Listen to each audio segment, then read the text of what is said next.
Hello everyone. Things in India or in the world doesn't look that good right now.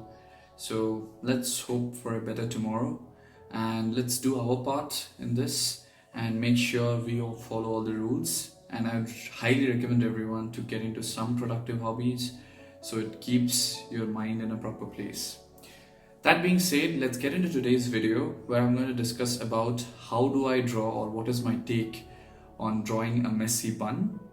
So sit back, get some popcorn, enjoy the video.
This kind of scenarios we can try or draw when we are practicing something, and I would definitely like to mention one person's name, Silvie Mehdal.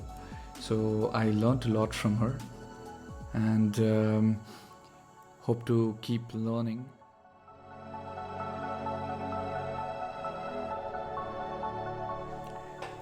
Coming to buns, each strand matter and it's a very tedious and a long process.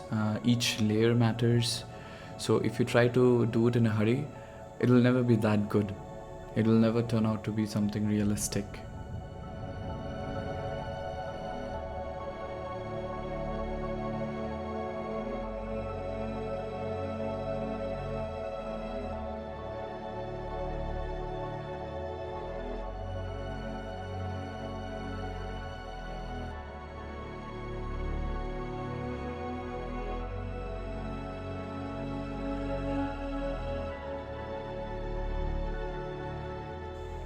To make it absolutely realistic, there are three things. One is each between two strands, you need to make that part absolutely dark, so this gives the depth. Second is the reflection, so you need to use your eraser wisely. And third thing is the loose hairs at the end. Once you're done with everything, make sure you have those abstract loose hairs.